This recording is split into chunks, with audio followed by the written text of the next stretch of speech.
क्या कभी आपने किसी ऐसी शहजादी के बारे में सुना है जिसके महल में ऐशो आराम की कोई कमी नहीं थी, लेकिन फिर भी उसके दिल में खालीपन था?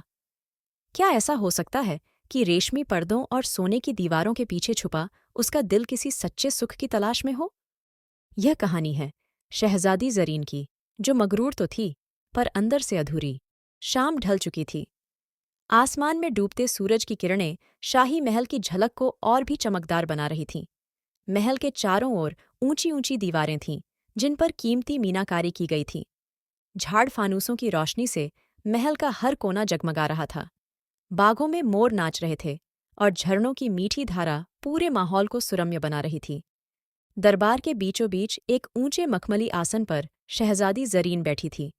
उसकी खूबसूरती ऐसी थी कि देखने वाला उसकी तरफ से नजरें नहीं हटा सकता था। सफ़ेद रेशमी लिबास, जिसमें हीरे और मोतियों की कढ़ाई की गई थी, उसकी शान को और बढ़ा रहे थे। उसके माथे पर जड़े हुए नायाब हीरे से एक खास चमक निकल रही थी। दरबार के कोने कोने में उसके लिए समर्पित लोग मौजूद थे। गाने बजाने वालों की टोली शहजादी की पसंदीदा धुन बजा रही थी। नौकर चाकर उसके हर इशारे पर हाजिर थे। लेकिन इस सब के बावजूद ज़रीन की आंखों में एक अजीब सी बेचैनी थी। ज़रीन अपने मगरूर स्वभाव के लिए मशहूर थी। वह किसी को भी अपने से कम समझती थी। दुनिया में ऐसा कोई नहीं जो मेरे लायक हो, उसने एक बार अपने महल के दीवान खाने में कहा था। वह न केवल अपनी खूबसूरती पर नाज करती थी, बल्कि अपनी दौलत और शाही रुतबे को भी दुनिया से ऊपर समझती थी। उसके मगरूर स्वभाव का असर हर जगह दिखता था। जब कोई मेहमान महल में आता, तो वह अपनी बेमिसाल खूबसूरती और आभूषणों से सजे शाही लिबास में उसे प्रभावित करने की कोशिश करती। यह तो बस मेरी झलक है, दुनिया में कोई मेरा मुकाबला नहीं कर सकता, वह अक्सर कहती थी। महल की चारदीवारी के भीतर रहते हुए ज़रीन के पास सब कुछ था, लेकिन उसका दिल किसी अनजाने सुकून को तरस रहा था। शाही बाग में जब वह अकेली घूमती, तो फूलों की खुशबू और झरने की आवाज़ें उसे तसल्ली नहीं दे पातीं। वह गुलाब के फूलों को छूते हुए खुद से कहती, यह खूबसूरती भी कितनी नाकाम है, अगर इसे समझने वाला कोई न हो। महल के पीछे फैला शाही बाग ज़रीन का पसंदीदा ठिकाना था। वहाँ ऊंचे ऊंचे दरख्त, रंग बिरंगे फूल और झरनों से गिरता पानी था। लेकिन इस खूबसूरती के बीच भी ज़रीन का दिल भारी रहता। वह अक्सर वहाँ अकेली बैठकर सोचती, क्या मेरी जिंदगी सिर्फ इस शान और शौकत तक सीमित है? क्या असली खुशी किसी और चीज में छुपी है? ज़रीन के दरबारी और गुलाम उसके हर शब्द को आदेश समझते थे। शहजादी, आपकी खूबसूरती और दौलत का कोई सानी नहीं, एक बार उसके मुख्य सलाहकार ने कहा था। लेकिन यह चापलूसी उसे और परेशान कर देती थी। वह समझती थी कि लोग उसे पसंद नहीं करते, बल्कि उसकी ताकत और दौलत से डरते हैं। ज़रीन के मगरूर स्वभाव के पीछे एक लड़की का अधूरापन छुपा हुआ था। यह महल, यह रुतबा, यह सब क्या मायने रखता है जब दिल को खुशी न मिले? उसने एक बार खुद से कहा। ज़रीन के जीवन में बदलाव आने वाला था। एक ऐसी घटना होने वाली थी जो न केवल उसकी सोच को बदल देगी, बल्कि उसकी तकदीर को भी। क्या मगरूर शहजादी ज़रीन की तन्हाई का कोई जवाब है? कौन सा मोड़ उसकी जिंदगी में आएगा जो उसे सुकून की तरफ ले जाएगा? जानने के लिए बने रहिए हमारे साथ।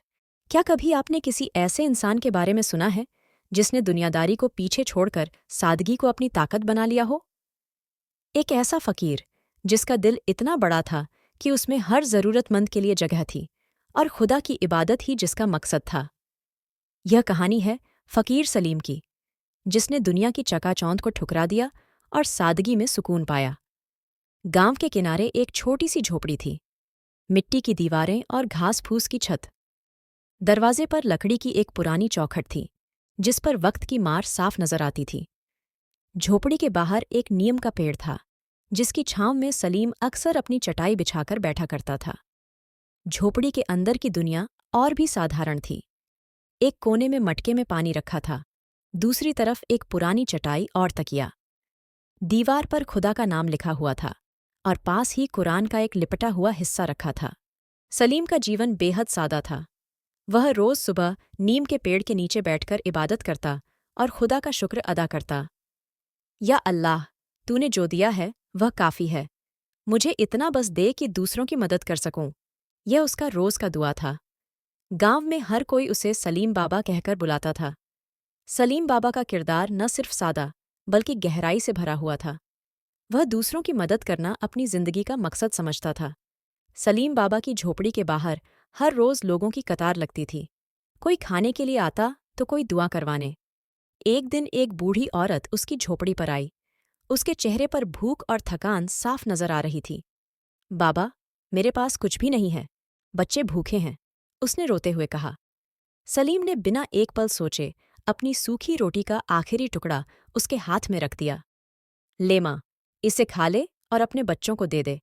अल्लाह पर भरोसा रख, वो और देगा, सलीम ने मुस्कुराकर कहा। बूढ़ी औरत की आंखों में आंसू थे। उसने कहा, तुम खुद क्या खाओगे बाबा? मेरी भूख से ज्यादा दूसरों की जरूरत बड़ी है। अल्लाह मेरा ख्याल रखेगा, उसने जवाब दिया। सलीम के पास दौलत नहीं थी, लेकिन उसका दिल इतना बड़ा था कि उसमें हर कोई जगह पा सकता था।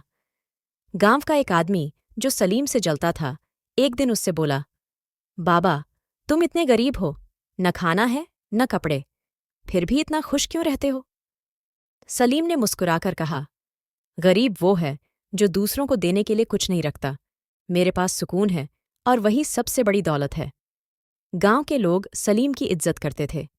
बाबा, आपकी दुआएं बहुत असरदार हैं, एक आदमी ने कहा। दुआ नहीं, यकीन असर करता है। खुदा पर भरोसा रखो और नेक काम करो, सलीम ने जवाब दिया। सलीम का हर लफ्ज़ लोगों के दिल को छू जाता था।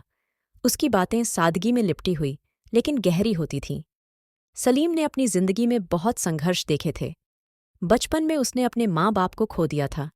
वह एक अनाथ था जिसे दुनिया की ठोकरों ने फकीर बना दिया। वह कभी कभी सोचता, अगर मेरे माँ बाप जिंदा होते तो शायद मेरी जिंदगी कुछ और होती। लेकिन उसने कभी अपनी किस्मत को कोसा नहीं। अल्लाह जो करता है वह बेहतरीन करता है, मुझे उसकी मर्जी पर यकीन है, वह अक्सर कहता था। सलीम के विचार उसे सबसे अलग बनाते थे। दौलत वाले खुश नहीं हैं और गरीब चैन में नहीं हैं। इसका मतलब खुशी बाहर नहीं, अंदर होती है, वह समझाता था। वह लोगों को सिखाता था कि जिंदगी में सादगी अपनाना सबसे बड़ा सुख है। अगर तुम दूसरों के लिए जीते हो तो तुम्हारी खुद की जिंदगी आसान हो जाती है, सलीम ने एक बार एक युवा से कहा। सलीम की जिंदगी सादगी और सुकून से भरी थी, लेकिन शायद उसकी किस्मत उसे एक नई दिशा में ले जाने वाली थी। उसका शांत जीवन जल्द ही बदलने वाला था। क्या सलीम की यह सादी जिंदगी हमेशा ऐसी ही रहेगी या उसकी तकदीर उसे किसी अनजान मोड़ पर ले जाएगी? कौन है वह जो उसकी जिंदगी में बदलाव लाएगा? जानने के लिए देखते रहिए और हाँ, वीडियो को लाइक, शेयर भी कर दीजिए और पहली बार चैनल पे आए हो तो सब्सक्राइब कर लीजिए।